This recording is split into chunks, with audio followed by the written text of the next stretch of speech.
ছোট ভাই, তুমি মোটর ডিপার্টমেন্টে আসতে চাও, তাতে আমার কোনো অভিযোগ নাই।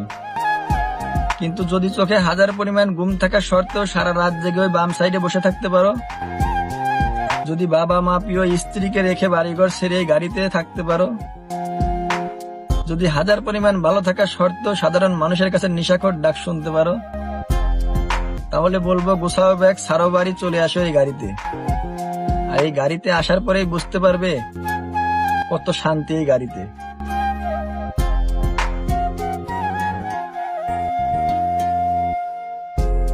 আসমানে তোর বাড়ি বন্ধু, কোন জমিনে